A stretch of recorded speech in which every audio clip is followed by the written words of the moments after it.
This is really good to have you all here, and I just want to welcome you on behalf of the National Coalition. And this is a fulfillment of a dream I think we've all had about getting people together. Kathy and I started out up in Albany with the case of Yassine Araf, and I think as I went into that case, I had the sense going into court that we were going into be involved in a game like soccer, and ended up playing against a team that was using rugby rules. It somehow was brand new. It was a different experience from what I'd had before, where the rules of the game seemed to have changed in the middle of the case. And after this case was over, we sort of looked around the country and we began to realize that the same pattern was repeating all across the country, that the rules had changed in terrorism cases. And so it was a sort of dream of ours, I think, to get everybody together. Once we'd formed the National Coalition and we began to look at these cases, we said we need to get all of the best practitioners together in a room and talk about what it means to be playing under these new rules.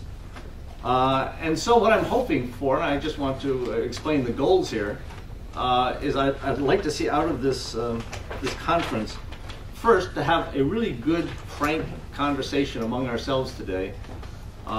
Self-critical, looking to the future about what we can do to try these cases better. How can we win these games when the rules have changed? What can we do to make our trials better?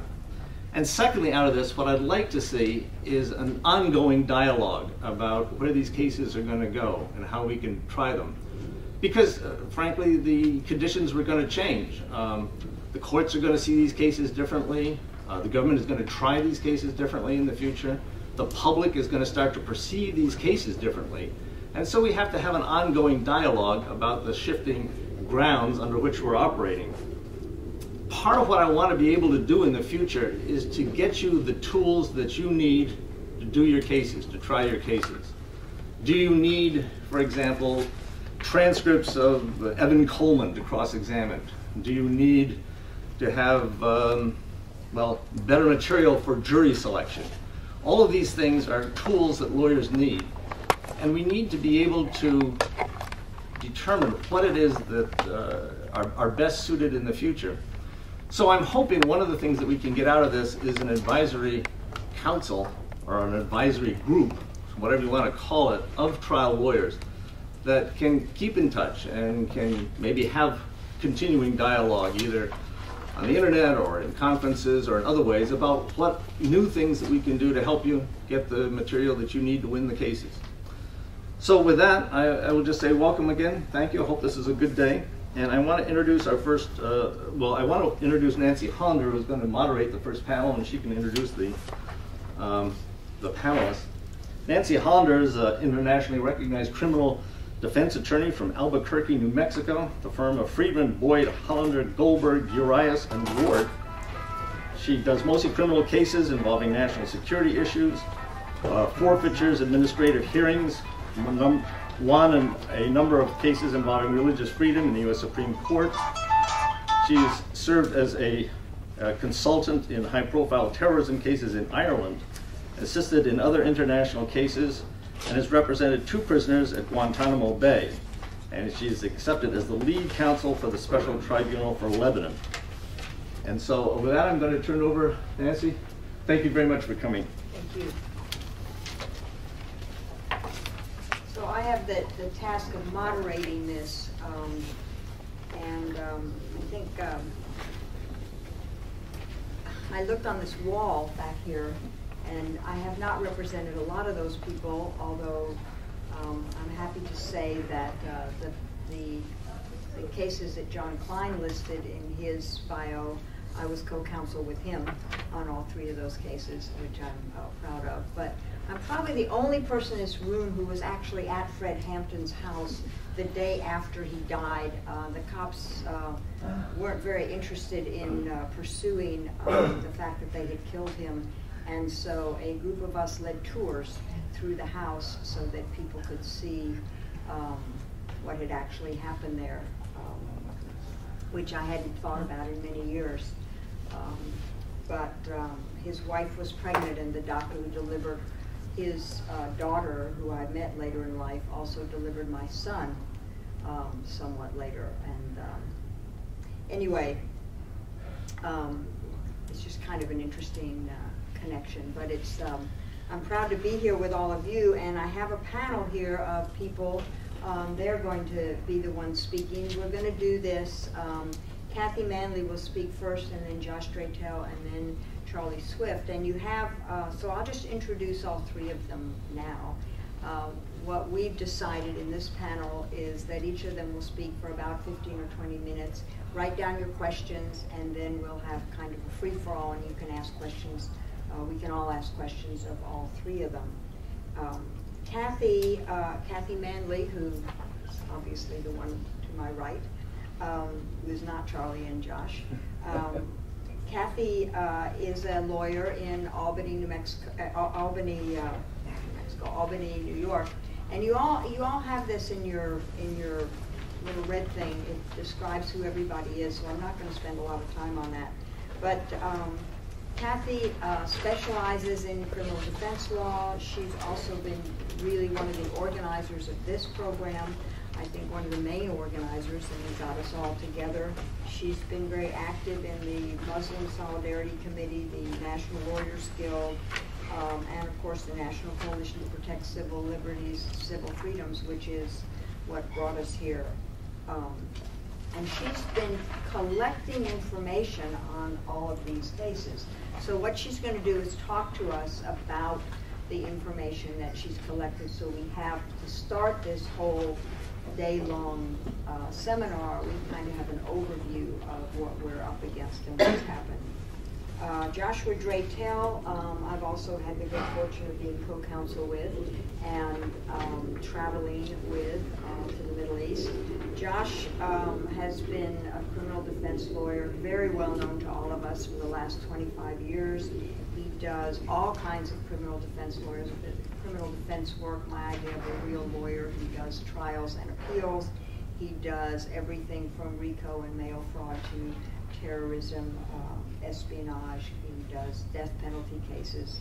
Josh really does it all, and does it all magnificently, and has written a great deal that some of the things that some of his law review articles are here in your materials, and I encourage you to read them. Charlie Swift is here. Commander Swift, as I first knew him in the United States Navy, was one of the first military counsel assigned to, when the military commission started, to Salim Hamdan. And although the military thought, well, we'll just assign him and he'll walk up and plead his client guilty, Charlie said, no, that's not going to happen. I may be not supposed to oppose my government as a military officer, but I'm a lawyer, and I'm going to defend my client. And defend him he did. That case went up to the Supreme Court. As we all know, Mr. Hamdan is now driving a taxi in Sana'a, Yemen, having gotten only a 5-year sentence, 4.5 years of which he had already served. And it was a huge victory. Charlie has left the service. He and I recently had a case together, a victory for a Palestinian woman. And Charlie has now devoted his practice primarily to the cases that you see on the wall. So with that, I'll let Kathy start. Thank you, Nancy. Unlike, I think, all the other presenters, I'm not a trial attorney, and I'm kind of intimidated, so I'm glad I'm going first because I don't have to follow anybody else, so that's good. This wall here only represents about 150 of the now 837 cases in our database. In our database, we're analyzing the cases using what we call preemptive prosecution framework, which we define as a prosecution where people are targeted not because of any crime they're committing, but because of their beliefs. In these cases, no one was harmed, no one was killed, no one was injured, no one had any property taken from them, etc. The key sign that a prosecution is preemptive is that the government first decided to prosecute the defendant's ideology, except for the Newberg case, but that's a little bit different, and then had to try to find some activity which they could claim was illegal. The preemptive prosecution cases include many where there were never any terrorism charges, but where the Department of Justice called it a terrorism case.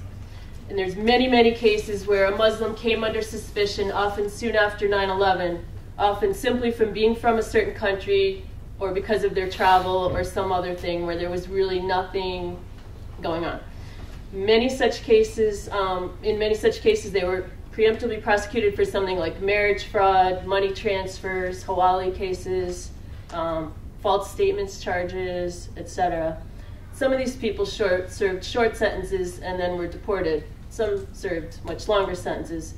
One case where there was no terrorism charges is the case of Dr. Rafil Dafir, who was a Syracuse, New York oncologist. And this case went on when my mother was dying of lung cancer, so I was like, they're going after an oncologist? He was suspected by some particularly ignorant AUSAs of connections to terrorism simply because he was an Iraqi with Salafist beliefs who set up a charity to help children in Iraq at a time when the sanctions were going on.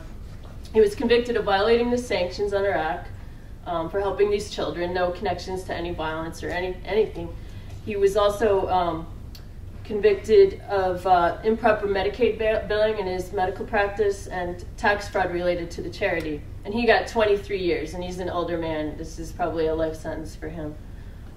The BOP, however, considers this case terrorism related, even though there was absolutely nothing in his pre-sentence report about terrorism or anything like that. But somewhere on a piece of paper, an AUSA wrote, he's a Salafist and a Sheikh.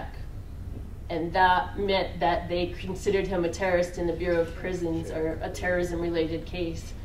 And I'm actually trying to challenge that now. He's coming up for his second resentencing soon.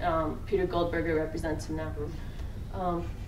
So there's 390 cases in the original Department of Justice list of cases that they called terrorism cases.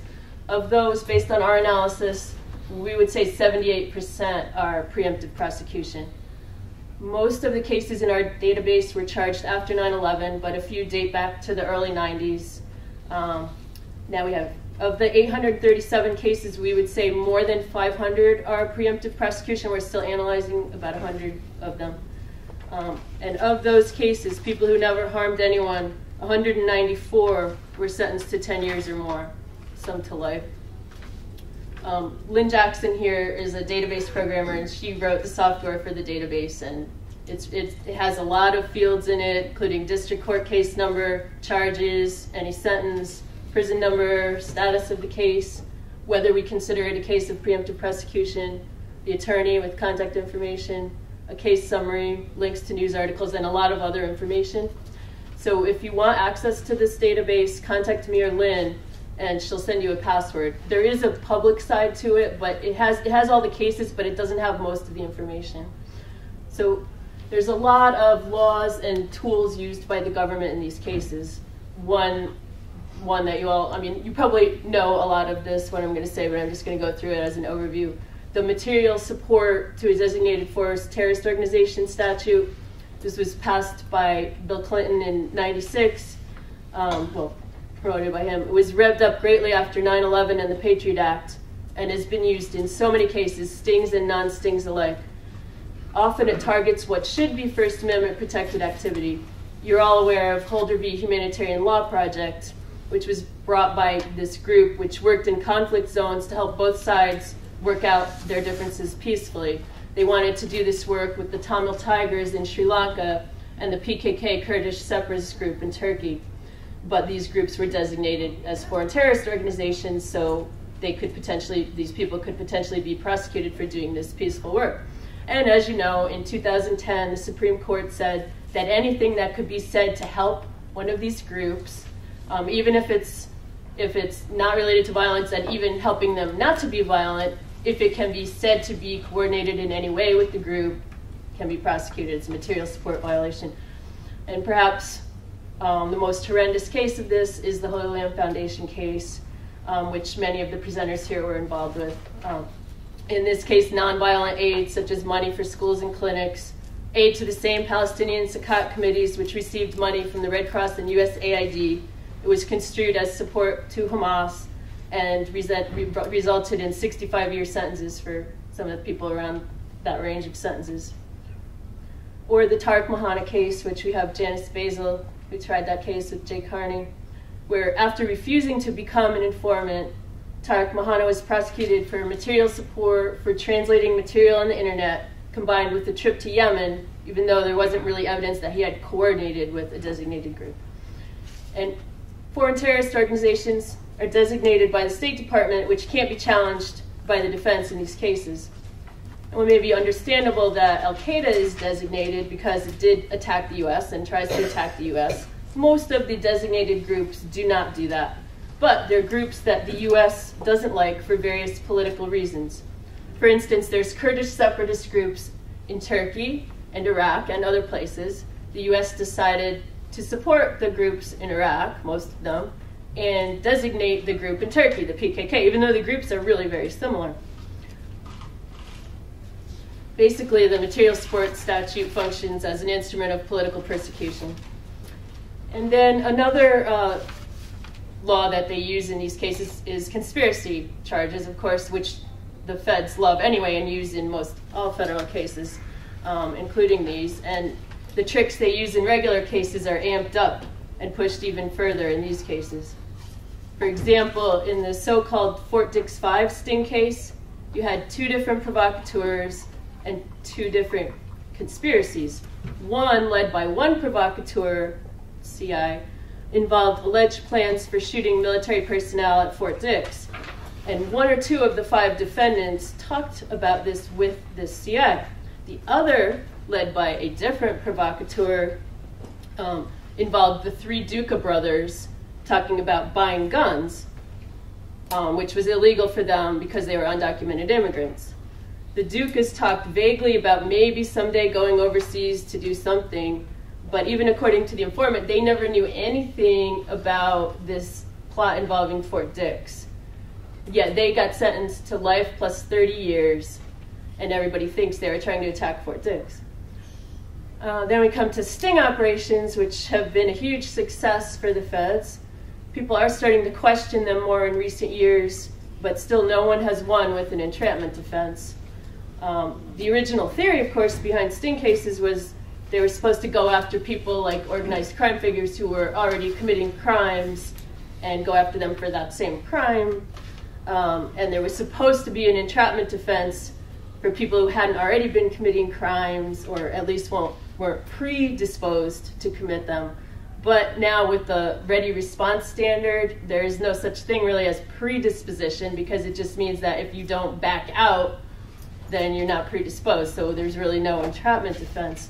One of the worst examples of that is the Newburgh 4 case, which Sam Braverman, who's going to be speaking, was involved with, representing Laguerre Payen, a mentally ill man who was only interested in getting food, had no idea what was going on with the case. And it involved Shahed Hussein, the provocateur, who was also the guy who set up my client, Yassin Araf. He was sent, in the Newburgh case, he was sent into this mosque in Newburgh, New York by the FBI to look for targets. And he spent a year there and pissed everybody off, so he was basically kicked out of the mosque, was standing around in the parking lot where he eventually met James Cromedy, and they tried to con each other. And eventually 3 other hapless men were brought into this and promised at least $5,000 each. At one point, Cromedy tried to back out and avoided Hussein for a long time, and eventually Hussein got him on the phone and said, "Look, I promised you $250,000, you don't want it?" So he was back in, but it was an entrapment somehow. And Hussein perjured himself on the stand so much that the judge wrote a letter to the U.S. attorney in the Northern District, where I'm from, and suggested that he had committed bankruptcy fraud. But they didn't do anything about it. But meanwhile, the Newburgh 4 guys all got 25 years. The case is up on appeal, and it had a very interesting oral argument. In a recent Chicago sting case where Adel Daoud is represented by Tom Durkin, who's here, apparently Mr. Daoud approached a local imam to ask him whether the plot suggested by the provocateur was Islamic. When told it wasn't, he reported that to the provocateur, and the FBI then supplied a fake imam to give him a second opinion. The Mohammed Mohamud case is going on right now in Portland with Steve Sadie representing him.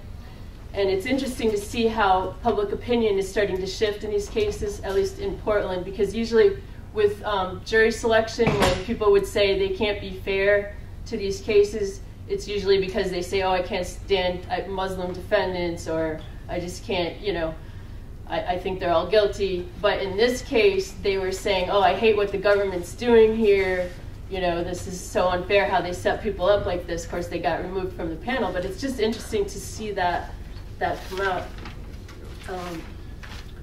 There's a lot of other tools that the government uses to put people away in these cases. They use a lot of fear, of course, and ignorance about Islam and ignorance about what's happening in other countries. And a lot of 404B stuff that might not come in, sort of prior bad acts, or if it's not even prior bad acts, but just other extraneous stuff that they throw in there. There was a recent case from the New York State Court of Appeals, which is the highest court in New York, that shows a fascinating recognition for how this essentially meaningless word, terrorism, not only hugely ramps up the fear factor, but also allows for the introduction of a huge amount of prejudicial but otherwise inadmissible evidence. And it's the case of People v. Morales. It was in December of 2012, and I just wanted to read a little quote from it. It says, by proceeding on the terrorism theory, the people were able to introduce evidence about numerous alleged criminal acts. It was a gang prosecution, a regular street gang prosecution, where they were charged with shooting members of a rival gang, and the prosecutors tried to use the New York State terrorism law. They did use the New York State terrorism law, and it got thrown out. And they said, with the aura of terrorism looming over the case, the activities of defendants' associates in other contexts would have been largely, if not entirely, inadmissible.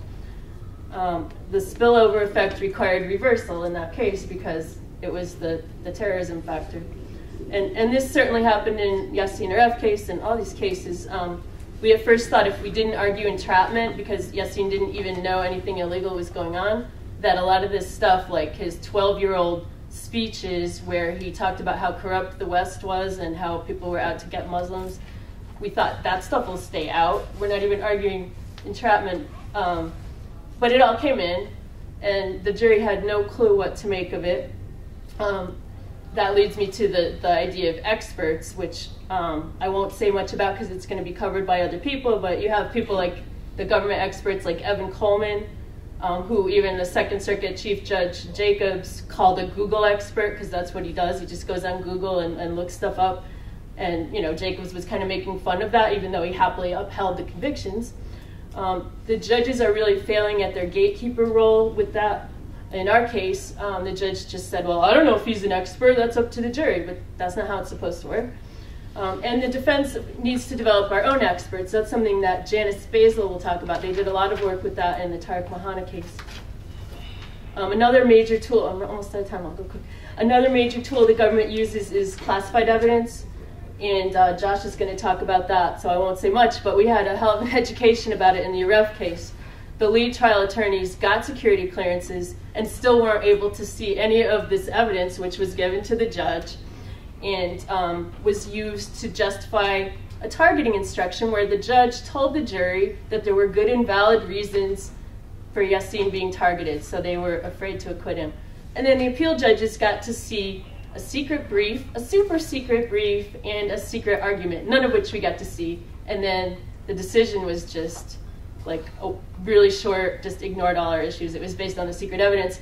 And recently, Yassin has uncovered through his own FOIL requests of the FBI evidence, which is very, very redacted, but it looks like that it was a case of mistaken identity, originally why they targeted him. They thought he was somebody else. Another tool that the government uses is the terrorism sentencing enhancement, which Charlie's going to talk about. So I'll skip over actually that because I'm running out of time anyway. And another thing, of course, is the conditions of incarceration, which also is going to be talked about by John Zwirling. But people get put in solitary confinement for a long time. So basically, these cases take regular federal criminal law, which itself is so pro-prosecution that something like 90% of cases plead, and it makes it even a lot worse with all these tactics. There are some recent victories. There was 2 days ago, a judge in Florida threw out the case of Imam Izhar Khan after the prosecution rested. So, and that doesn't usually happen. And a few days before that, a judge in Indiana granted an injunction in the group prayer case with the Terre Haute CMU. So there's a few victories. You'll hear about some more. We need a lot more of them, which is why I'm so glad that you're all here. Thank you.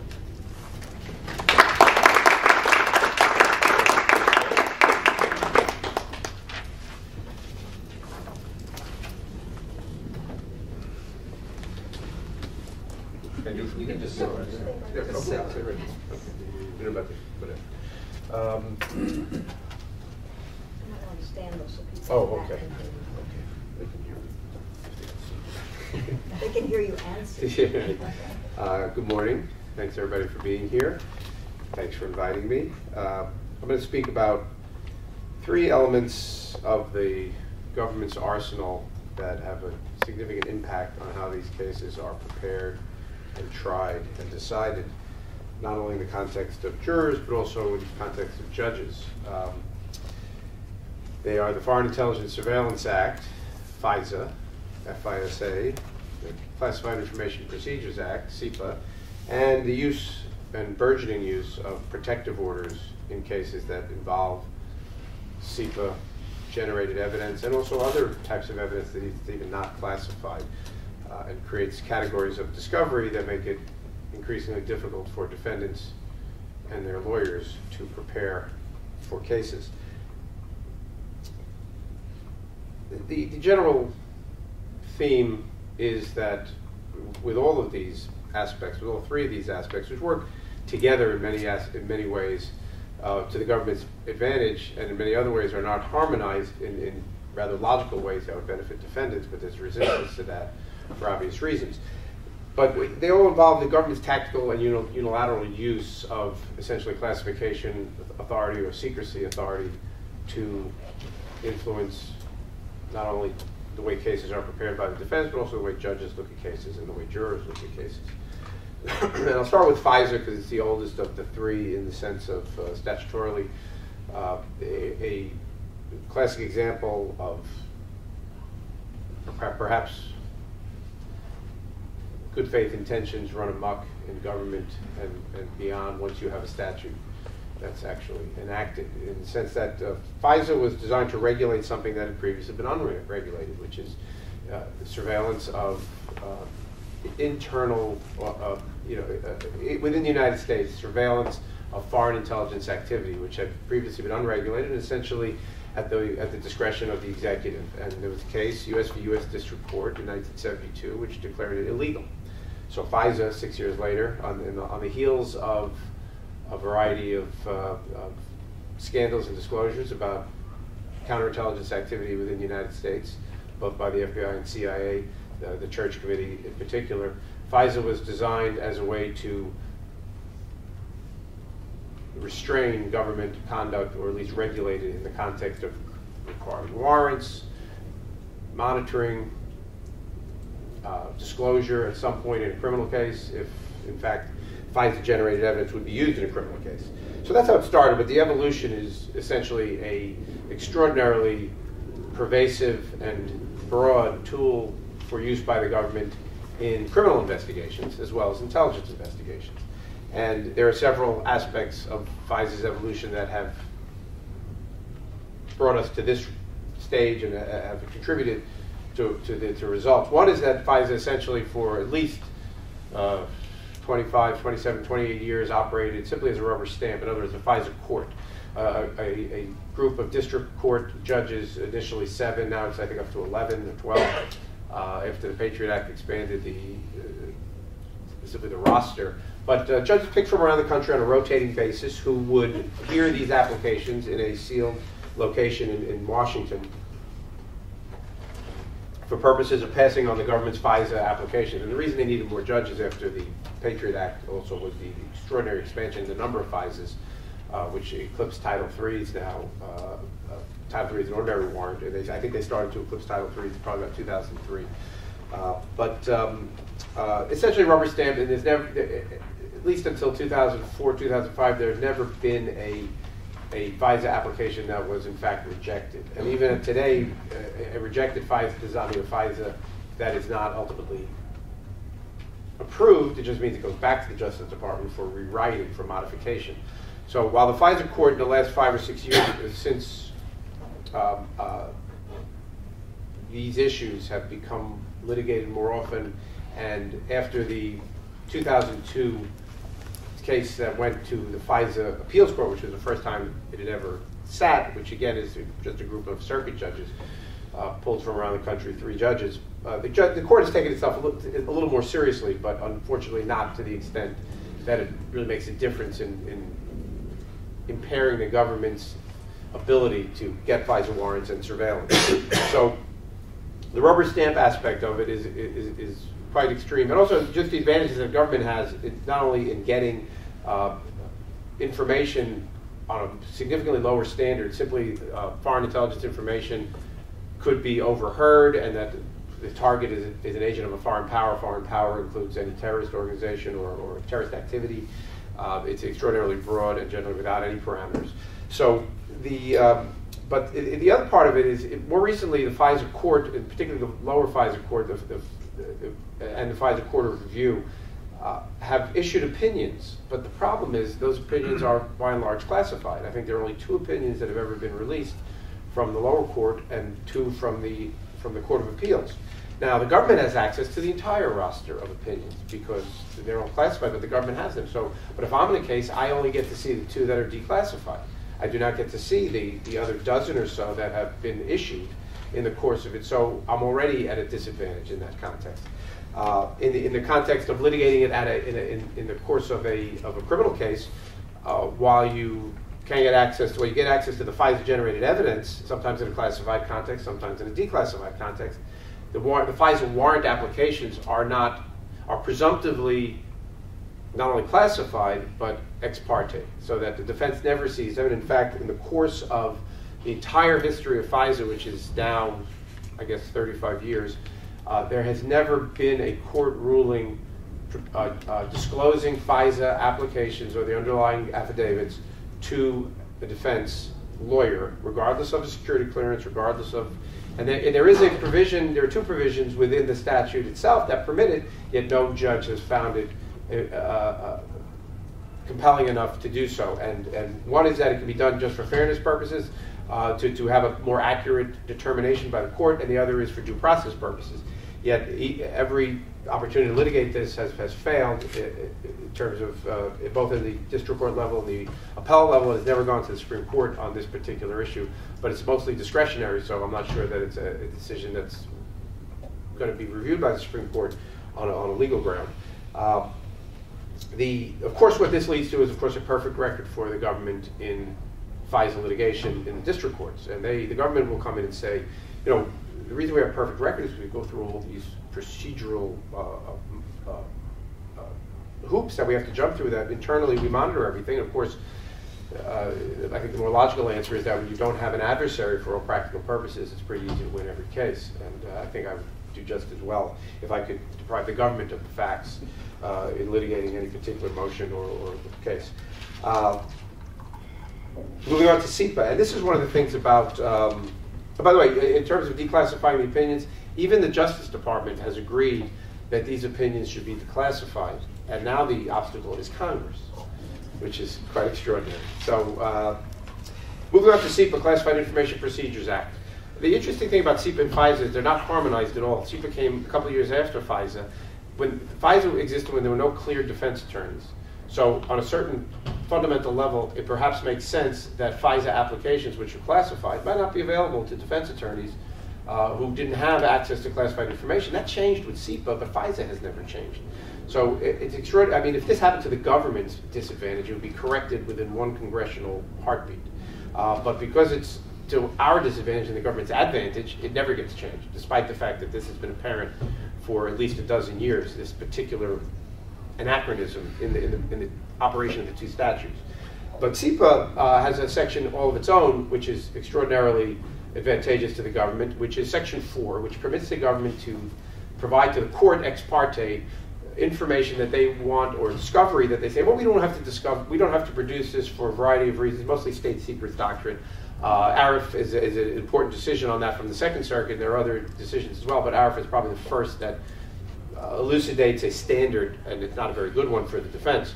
But the point is that, so the judge looks at this material and decides whether it's discoverable under Rule 16 or whether it's Brady material, exculpatory material to the defense. And I use material in two different ways. Material as in documents, evidence, and material as in its impact on the case. In terms of exculpatory, I don't know how many of you are lawyers or are familiar with the system, but when I say material, I'm trying to use it in the more legal term of legally, with material which the government is legally obligated to provide for due process grounds to the defense because it is exculpatory and has a significant enough impact on the case so that it has to be turned over. And that's what we call Brady material. So Section 4 essentially allows the government to absolve itself of responsibility and put it all on the judge to make this decision. A judge who has not seen any discovery, has no idea what the case is about. It's usually right at the very beginning of the case.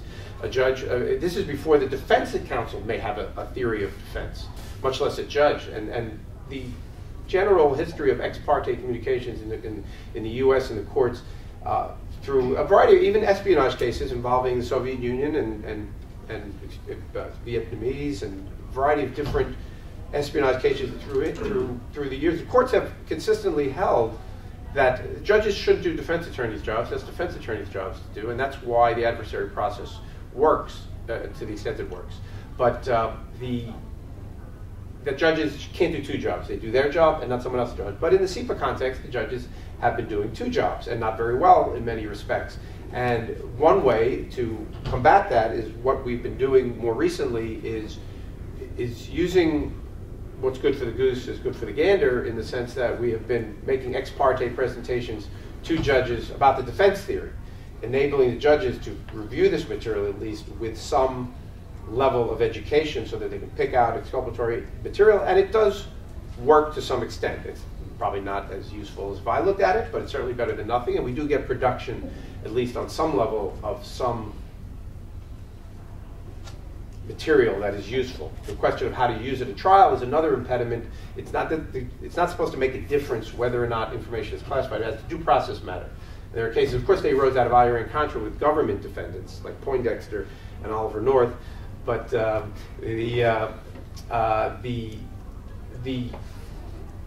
nature of it's not supposed to matter as a due process principle that it's classified. You're supposed to have the same advantage as if it was not classified, but yet at the same time you don't have access to the witnesses. All you get is a very sanitized version of information, so you can't go back and talk to witnesses or develop it in a way that might be admissible unless you can convince a judge or the government through pressure in terms of the way the case is litigated to stipulate.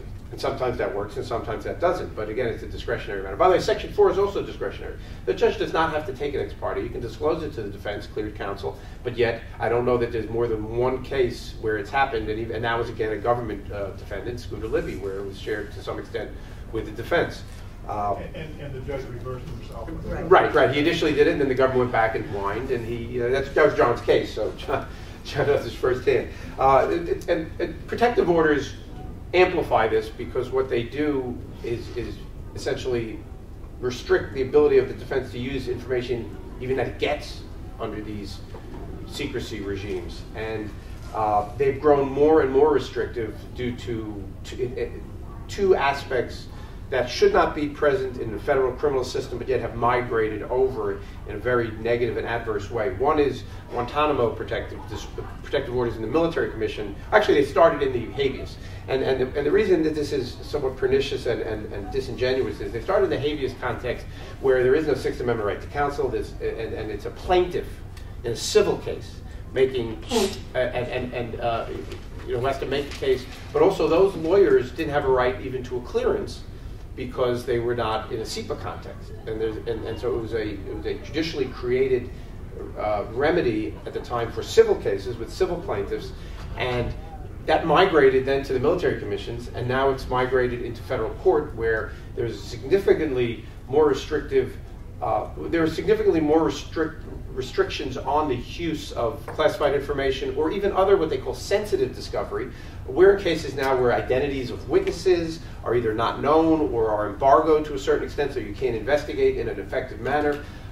There are cases in which information itself is embargoed, even though it's not classified, simply because the government has deemed it sensitive. Judges, the ultimate part about this whole secrecy apparatus is that it intimidates judges dramatically, and that judges defer to the government generally in cases that they believe where they're told it involves national security.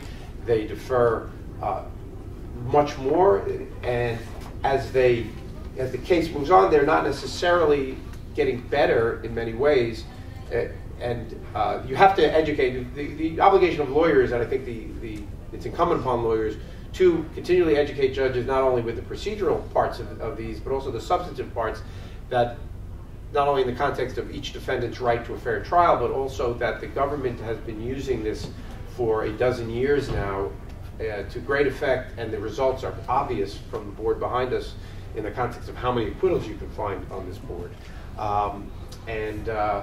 That's a major factor in terms of getting judges, and even in the case of Cobriti, where the judge had significant reservations, she did not act. She did not grant a Rule 29 even to Mr. Payen, and the 25-year sentences are mandatory minimums in those cases.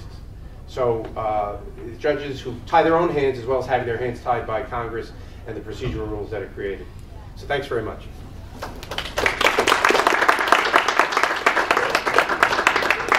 I guess I have to stand. You don't have to, but you can. Okay. If you're fine with me, I'd rather sit. Can everybody sit me? Yes. Okay. My name's Charlie Swift, and to start with, I first got involved outside of the Guantanamo context with Linda Moreno and others here. But as I was finishing Hamdan, where we would consider, I think, in this room, where's the worst place you could possibly be tried? Well, that would be Guantanamo in a military commission. Mr. Hamdan, in September of 2008, had been convicted of 7 counts of material support of terrorism, which were combined in sentencing to 2 counts. So he's going away for life. Actually, I didn't think he was going to go away for life. Salim thought he might be going away for life. But I told him, you're 24 hours from freedom. Because I know the panel that's over there, they're going to sentence you, and we've had a great month. They've acquitted you of everything that was serious, and they don't believe anything the government's saying at this point. Things will be fine. They knew that he was going to get credit for time served, and they essentially gave him 3 more months in jail.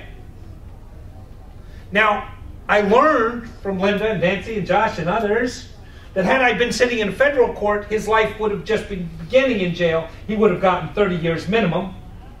They wouldn't have combined the cases, so he'd have basically probably gotten 150 or whatever it was. And that's because of the terrorism sentencing enhancement. And shortly thereafter, the Holy Land case would be decided. I would come in to work in this area because I found that the federal courts were actually, as unfair as I saw Guantanamo Bay, it had more rationality than much of what happened in the federal courts. And everybody who had been clamoring for federal courts, I was like, why would you want to be here? At any rate, one of the things that I'll kind of follow back on, because there's a lot of big cases up here. And I've been involved in a couple of big cases since, but I've been more involved in little cases. And little cases are where I see the real injustice happening. The little cases that they're tracking, the 350, et cetera, and how the prosecution plays, and I think they played this with the terrorism enhancement. One needs to start by, and one of the things my uncle taught me when I was little was, in the military context, if you want to know what's important, follow the money. Money matters. Money tells you what your government's really doing, not what it's talking about. And your government is really doing terrorism. And how do I know that? Because of the amount that the FBI spends on it every month, every year. The number of agents in every office that is devoted to it. No office had, outside of New York and Virginia, a national security office prior to 9/11. Now no office, even the ones in Alaska, don't have one. They devote an extraordinary amount of money, and that requires there to be investigations. And that requires the investigations to relate to the national security. And that requires them to engage in preemptive prosecutions because, unfortunately for them, there are not thousands of jihadist cells running around to prosecute. They don't actually have a problem, therefore they have to make one. Now, there are a lot of entrapment cases. To me, these big cases are ones where they actually were successful at some level of getting some poor idiot to agree. But for every one of those they make, there are 10 they don't.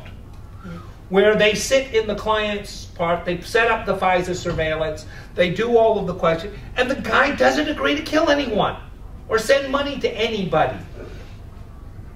But of course, almost all of us, any citizen, if they were investigated completely, you can find that they did something. For instance, in one case, the individual bought a house in Cleveland where he falsified his mortgage. Slightly. He exaggerated his income. Like nobody did that from 2001 to 2007. With his girlfriend on it. They found out about it because as their case was falling apart on the material support bringing terrorists in for a festival, they put the house up as collateral for his bond. So they investigate into that, and then they argue that somehow that is related to material support of terrorism. Under the terrorism enhancement, so they can take what is a nothing crime and turn it into a something crime. How does that work? Well, we've replied to the terrorism enhancement. Under the federal sentencing guidelines, terrorism is punished differently, or things that relate to terrorism. And that's specifically under Section 3A14. If a terrorism enhancement is appropriate, you increase by 12 levels or to 32 on the table, and to whichever is greater. So you can go way up there. Some of them 45, 80, etc. Criminal history of 6. 6 is a career armed criminal. That's a bad, and the whole purpose of the federal sentencing guidelines is if you were a career armed criminal and you were convicted again, you ain't never getting out. Okay? This is somebody with a long history who is extraordinarily violent. So your guy who sent money or cheated on his taxes or maybe embezzled something or did these things suddenly is the equivalent of Al Capone. And moving to that, and actually he's worse than Al Capone because Al Capone wouldn't have had a criminal history of, say, 6, right, on his first one. I'm wrong there. He's Sammy the Bull without a assistance. So he moves into the part. Now imagine here on this, you're sitting in, and this is how they use this absolutely abusively. You're a federally appointed defense attorney because the cases that most of us got involved in, these ones that are up here, this discussion does not take place because they have headlined it, they've entrapped it, and they're not going to accept anything less than 50 years. There's no plea discussions of reality. They're just going for it. But in a lot of the cases, because there are 700 on this, there are lots of discussions. So you sit in the room and you have, this guy is Arab by descent, a Muslim, etc., and he has done nothing that you could not find on every guy on this street if we dug deep enough and long enough. They've got some minor criminal part. And you know what? When that sort of thing comes up, you say no, you go to trial, you take your chances because it's a minor crime, this is bullshit, all of that. But no, if we show under the enhancement, and now we have to understand the enhancement. It's not just terrorism crimes. It doesn't just have to be material support of terrorism. It just doesn't have to be a conspiracy to commit terrorism. It has to be any crime that is calculated to promote or affect the conduct of government within the list on the terrorism part. So we have gotten to things like cigarette for the sales, for the proceeds, because we argued that they would give the proceeds of this crime. They haven't actually done it yet. There's no agreement, but they will give that to a terrorism a designated terrorist organization. etc. On one of mine, I have the guy in and they say, we're going to go for the enhancement. I say, for what? He gave money to Holy Land and he obtained that money illegally. Therefore, I have a money laundering, and since he gave to Holy Land, a terrorist organization, but they weren't designated. But he should have known, and we can get the enhancement because they were trying. I mean, that's the most reverse logic on the planet. Nevertheless, am I willing to take a guess where I can get 6 months probation, I can leave the country, I can do all these things, or do I want to roll the dice with the client, down the thing, and say, well, if we lose, statutory max. Statutory max. For John and I've done a little bit of white collar these days with the amounts. We can't play anymore. They've just simply thrown it off the table. We have a great case, we can't play because statutory max. You know, I don't have any discretion at sentencing. It's not that I will lose 3 points for acceptance of responsibility. It's that I'm going to the statutory max. And as the terrorism cases have gotten farther and farther afield, because the entrapment's starting, I mean, it's pretty hard these days for the FBI to find a Muslim man who is so insane and so stupid as to agree to one of these plots. I mean, you know, they got to really work hard. They got to get out in the parking lot, I'm waiting for them to have the Arab jihadist who's drunk in the parking lot, because that's what they got to be looking for these days. So they're going to have to expand, because the beast must be fed. If I've spent millions and millions of dollars on this, I've got to have a prosecution. So I'm going to expand. I'm going to look for somebody else. And when I look for somebody else, now my pressure to make somebody else plead will be the enhancement. And so from my view on it is, the part on it is the terrorism enhancement and its increasing use by judges. And judges, there is some rebellion that I talk about in the question part of this. I've had some success where I haven't had it applied in several cases recently. Nevertheless, as Josh quickly points out to me, hope to God the government doesn't appeal those, because we have yet to win on appeal. And I think the government actually is quite smart. When they lose this, they bury it. And that's something I talk about also on technique. Where Josh and others that I have had some success in the trial, it gets buried because they don't appeal it. They let it go and they continue on the part. I think that's one of the huge differences between the Obama administration and the Bush administration. Bush administration would appeal anything. The Obama administration is very discreet. They figure out how to win it. And so we're actually in a worse place because they're bringing more questionable cases, but they play with them with more lawyer cue. In that everybody nods and goes, yeah. So my part is, I see this as we have to really gear up. And part of what I would say to this group and to think about is what I think the future holds is fewer and fewer of the entrapment cases that really caught ours, because I just don't think it's going to work. But I do think what we will see is an expanded definition now of what constitutes terrorist activities, a further attack on free speech, and a further attack on other activities, and investigations into, hey, look, what can we get? And then trying to tie that back in, as the reports suggest, and that restricted use of the terrorism, and they're going to use the enhancement in pretrial negotiations. And I'll finish up with this. Is my most recent case, I was offered this deal. And this wasn't giving to Al-Shabaab. This is the deal I'm offered. I come into it. They say, look, if you request zero discovery, you request zero assets. And I'm starting to put all my stuff together. You do not require us to turn over Brady material. And you specifically waive it. We will recommend 10 years.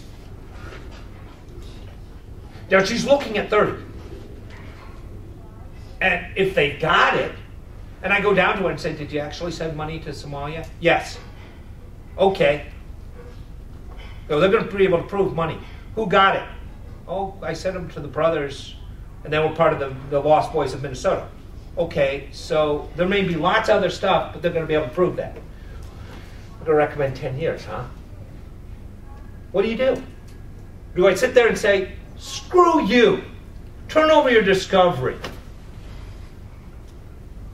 And I sent this woman to jail for 30 years.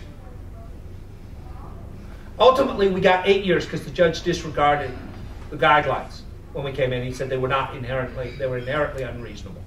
And he decided it's only on 355 factors. But in a part on that, I took the deal that day.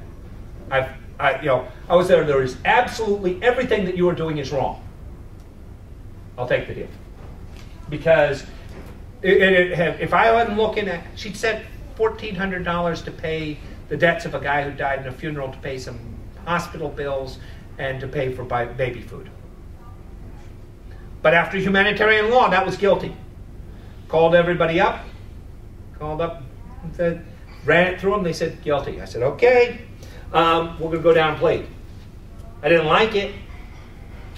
I'm okay with the outcome, but that's the reality on the ground. And it's even tougher when I'm sitting in there when they say, okay, lied to us, we're going to call it material support, or we're going to call it for the terrorism enhancement. Because you're lying enabled it. I go, okay. I suddenly go from 0 to 6 months if I plead. If the terrorism enhancement is implied to this, 10 years. You can't play on that ball field. You just can't play there. And we have to deal with that. Otherwise, I can't consciously risk that for the client. So that's my take on it. Thank you. So we have about 20 minutes, and we can open it up for questions. First of all, from you all, if you have any questions. Then go ahead.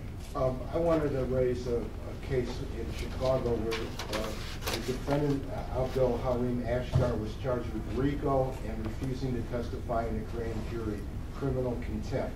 He was acquitted of the RICO charge, but obviously convicted of failing to testify in a grand jury criminal contempt, which has no maximum sentence, so he could be sentenced up to life imprisonment. The government asked for the terrorism enhancement, saying he was obstructing a grand jury that was investigating terrorism, and they asked for 25 years. 25 years for refusing to testify in a grand jury. The judge, in her magnanimous self, gave him 11 and a half years. Now, I've never had a grand jury person get more than 3 or 5 years, and this was 11 and a half years for merely refusing to testify in a grand jury.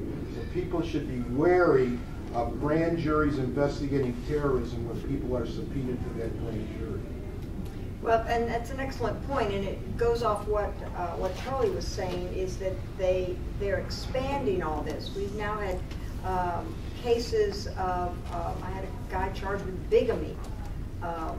You know, had he not been Palestinian, it would not have been a big issue. And these, right. I mean, you know, we don't usually go to such extremes to charge someone with bigamy and then say, well, his daughter was arrested once by the Israelis, and so he's probably a terrorist, and this was really a plot to get into the United States. The guy's 75 years old and waiting for a kidney transplant. But those kinds of things, we have another pending case where they're, and this is the other thing that they're using a great deal, is people lying on their naturalization forms. John and I had an experience like that, and I have another one where people may or may not have been married before they came in to the country. Were they not Palestinian and Egyptian, nobody would have really cared. Well, on the civil side, there's none. I mean, you can go back, and you know, that's what they used for the Nazis. You can go back 50 years and deport someone, and on the criminal side, I think it's 10 years. But this is being used because, as Charlie says, they have to expand. But I have a question that maybe one of you would answer, and that has to do with the case that Kathy raised, the Morales case from New York. This is the gang case where the government had sought to make it a terrorist case, and the judge said no. But my question is, is this a good case or a bad case, or what does it really show us? Because in that case, the judge said it isn't terrorism. This was I think a Puerto Rican gang. But if you reverse this and the whole event had played out with a Muslim and a non-Muslim, would it have been a terrorism case? I mean, is that what that case shows? Or is this a case that we can really use? So, well, I think from its inception, it demonstrates what we've always been quite concerned about, which is what I call leaching, the leaching of terrorism-oriented principles into ordinary cases, and how creative prosecutors, just as they did with RICO and mail fraud and conspiracy and all the other elements of a prosecutorial arsenal, will seek to expand it to circumstances that are outside what was initially intended, but yet which, on a technical level, a prosecutor can certainly convince a grand jury, and in many cases can convince a judge and a jury.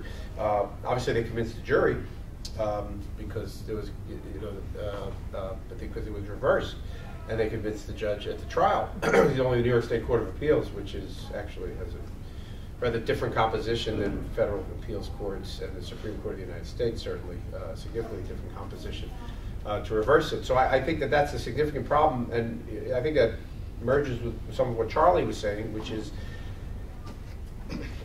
about the sort of law enforcement priorities and money, and one of those, which I think is part of this, is the proliferation in the last 3 to 5 years of narco-terrorism cases, which is really where it's moving. As terrorism cases of their own, sort of spontaneously generated terrorism cases, are reduced, and the pool of available sting opportunities is reduced to the emotionally unstable or completely cognitively impaired in some way. What you have, the narco-terrorism explosion, which is a completely jurisdictionally contrived set of cases which involve drug dealers in South America, or arms dealers all over the world, or drug dealers in Europe and Africa, who are then arrested and brought to the United States, many of whom have never been to the United States before, solely on the basis of a DEA informant or a DEA undercover agent's creation of jurisdiction at some point in the process to mention some sort of United States involvement or destination, or causing a financial transaction to be made in the United States, which otherwise would never occur. And unfortunately, these jurisdictional predicates are being upheld. And to me, that's the real danger of it. I think in the New York State context, fortunately, this may put a stop to expanding. But they spend a lot of money on it. You look at the New York State cases that are traditional terrorism-oriented cases. The two cases are really very different than the type you see in the federal cases, because at least in New York, the federal government has monopolized it to the point where the state can only get, the local county prosecutors can only get crumbs, and the cases are quite, one is an emotionally unstable person, Pimentel, which is a joke of the case, and the other case was really a burglary case, which was another crimes type of case where and it wasn't, by the way, Charlie was drunk in the car. In the Mamadou case in New York, they were drunk, and I figured they would get there. And it was a case of other criminality leading to law enforcement agents sort of capitalizing on their Muslim backgrounds to make it a terrorism case by adding in these arms and potential attack parts to the case. Well, it raises the other point, which is that leaching is the way we can appeal to the community, because they always say, what does this have to do with me? What it has to do with is the whole justice system leeches, and the protective order that Josh mentioned is another one where we've seen, I have a case where we got the discovery with an order, it had nothing to do with terrorism. Got the order that said, we'll release the discovery, but the defendant is not allowed to see the discovery alone. And when I called the prosecutor and said, what is this about? My client's in another state. You're requiring me to fly over there with it and sit there with my client? And he said, yeah, that's our standard order now. Standard order in that federal district is that when they release their discovery, you have to sit there with the defendant. You can't let them keep it. Nothing to do with terrorism. So the more that this happens, the more other people begin to realize what how it has leached. Yes. Well, I don't want to cut Josh off, but my question. My name is Tariq Ahmed. I'm very new at this, and I'm an attorney, but I am involved in 2 of the cases on the wall, which is kind of scary. And one of them is up for appeal, and that's Adnan Mirza's case. Adnan's case, the government actually had to contend with him being a real humanitarian, and he was doing so much work with the homeless in Houston that they had to actually talk about it. The government had to talk about it in their case. But of course, there's that aura, the terrorism aura, because of the same things that, as Charlie was saying, okay, well, was there money? Was it sent? Was it going to be sent somewhere? And if you prove these things, and unfortunately, he fought his case. He didn't plead. Unfortunately, look, I just even said unfortunately, right? Yeah. But he's in appeal right now, and what I'm wondering is in terms of the New York case, because my understanding of the New York case is that the judge essentially said, this is like obscenity. I mean, they didn't use the direct comparison, but we know it if we see it. If this is terrorism, we know it if we see it. In Tariq's case, or rather in my case, Adnan's appeal, how do we put a burden on the government to actually show it's terrorism and not just sending money to a hospital, which is what it was in the case, a hospital in Pakistan, not even a hospital in Afghanistan. Doesn't it get to the definition of terrorism, which is where this all falls down, which is why there's no international definition of terrorism, because it can't be defined. Well, the judge didn't define it in That's right. But Right, do you want to answer that? Sure. Well, I was just going to address it. Edgar Morales was my client for trial. And so I had him at the very beginning of this case. It was essentially the Bronx County District Attorney's office had defined a gray area called the St. James Project as a community. So under the terrorism law of New York State, the enhancement was if you terrorize a community. And so they defined it as a geographic block. Right. And my pretrial motions to the judge, I lost my client because I couldn't get discovery. Since the state wouldn't turn over the discovery, he had got somebody else for trial, which was a shame because I really wanted to try the case. But my pretrial motion was, how do you define community? Under the government's definition, I could terrorize a bedroom. If there were 3 children sitting in a bedroom, I could terrorize that group. And under the federal law, under state law, I have committed a crime of terrorism because I've yelled at 3 children sitting in a room.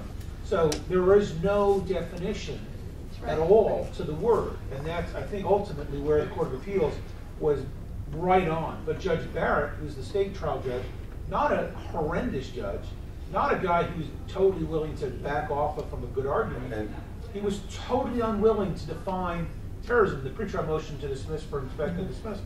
He simply said, I'm just not going to address it. And to the point of being raised up there, it get left to the trial judge. And the trial judge because it can't be defined. Right. Right, but if it can't be defined, then it's absolutely void. Yeah. Right. Then it's void for vagueness, and that's where they need to be. That's where they need to be standing up there and saying, Only if you follow the law. right, exactly, right. I thought that was an error, right? Not mine. Right. Yes. Well, this goes more to Kathy, but it seems to me that when you get these cases, you really feel sort of alone. So our first call is to Josh Traytel, who wants to get 100 calls a week. Is there a way to create a secure listserv where people can be talking to each other? Because I really think that's critical. We have it on murder cases in Massachusetts, and people are on the listserv in court saying, I have to walk up to the judge's bench. Does anybody know the objection to this? And it has been tremendous. So is there a way to create that? Yeah, I'm sure there is. Lynn, do you know how to? The NACDL, National Association of Criminal Defense Lawyers, which I recommend that all the lawyers here join. I'm chair of the National Security Committee. Nancy's on the committee, Linda's on the committee, Charlie's on the committee, John's on the committee, Tom's on the committee. Everybody who's presenting is on the committee. John, and both Johns back there. And then John Zwirling, years ago, attempted to do this, and it kind of lost steam as the cases. Unfortunately, the irony was that the John's project lost steam as the people who had the original core of cases weren't doing as many of them, and they were spreading out more to people who we weren't in contact with. But one of our objectives at the NACDL National Security Committee, and we're somewhere along the way, and this is a good way to, remind people that they owe me material who are on the committee, which is we have 2 objectives that are related to this. One is to create a curriculum for CLEs that we can do live, video, CD, that we can have available to everyone. And the second part is to create a clearinghouse for the type of resources that lawyers would want to use. So, for example, and I'm not saying don't call me, but instead of calling me, you might call NACDL. Mason Clutter is the staff person there, and say, Mason, I have this case. It's about a Kurdish separatist group operating in Turkey, and she might say, well, here's a list of experts that have been used in these cases. Here's some adverse material, in other words, material by the government type experts and what they use in their testimony in certain cases. Here's a brief on an issue on these cases. What issues do you have? Do you have FISA issues, SEPA issues? Do you have what is material support? All the kinds of issues. Is that Sam? Is that Sam? Oh, okay, Sam, we've never met, but we know each other. Very well. And particularly through Aaron. But anyway, through my partner who knows Sam well. But that type of stuff that Sam's talking about. And we hope to really do that. It's just a massive project where we don't have a lot of resources to put into the project. Listserv, and I suppose in some ways both our federal listserv and our murder listserv has somebody monitoring them, because they also post things like latest case, interesting article. Is that it's fine to call somebody an ACDL, but if that's on a listserv and I see that somebody calls and this is the stuff they have on Kurdish separatists, when I get one of those cases, I know it's there. Or it might have something that relates to a piece of a case I have that isn't about Kurdish separatists. So that's my push for a listserv. John, what we had developed, I guess it was about 6 or 7 years ago, was we just sent out an invitation to a bunch of lawyers who were doing the cases at that time to come and meet, which we did. And we all kicked in $100 or whatever it was. And it was supposed to be on an ongoing basis, maybe once a year or whatever. And we obtained a server. We had it secured with passwords and stuff. Only the people who were invited to join, who had reason to join, were given passwords and the equipment to decode and decrypt or whatever it is. And we had the testimony of Evan Coleman, all the rulings about him, the transcripts of all the witnesses who were going around, Quan and all these other jokers, and it was available. And there was also, the equivalent of a listserv. Problem was, as Josh said, is that the group, started doing other cases, and the need dwindled and resources dwindled, and we couldn't keep up, the yearly stuff. But, I'll talk to NACDL. I'll talk to NACDL about the prospect of NACDL sort of hosting it so that we could have a person monitor. Doing it at the time was that it's hard. We thought it would be hard for NACDL if they had a service not to have it available to all members. I don't trust all members of NACDL, and therefore, if it could be restricted to people who have active cases or who have recently finished cases, that would be different. I don't know that can be. I don't know, but we can. I thought one of our problems was also with the guy who, the staff person who John had enlisted to do it went to law school. So in the child sex abuse and child abuse cases, they've done a really good job. There's an organization in Ohio. You can call this woman and she will say, you tell her what your case is, and she says, this is the expert you need. And they also, and I tried to do this years ago in NACDL, and not terribly effectively, they put on a seminar every year where it's not the lawyers who talk, it's the experts who talk. And so you get to find, these people have all talked publicly anyway, so if the government's there, who cares? Because there's nothing we can do that's absolutely secure. We have to assume that. But if we could put together a CLE like the NACDL is doing, where you don't really have, they put them on in Washington to a small group, but it's all videotaped, and then we can all have it, and you can actually have the the experts, but I think the really the most effective way is to call Mason in at the NACD office and say, this is my issue, who should I talk to, or who's the expert, and that they become the repository of keeping stuff. I think that's the only way. Listservs worry me because they're never going to be secure. Along the lines of what John said back there, I did start a Dropbox with a bunch of briefs and motions from these different cases on different topics. So maybe we should talk about trying to coordinate this and have that available just by invitation to people. I invited some people to it. Well, certainly the experts like Coleman, we shouldn't have to, every time we have a new case, have to gather all the Coleman stuff. And I get calls all the time, what do you have on Matthew Levitt? And I keep it all separate so that I can just ship it out to people. But that kind of thing, NACDL should be able to do. If everyone would send all their stuff in, all the testimony in from the experts we know are continuing, then we would just be able to move that around.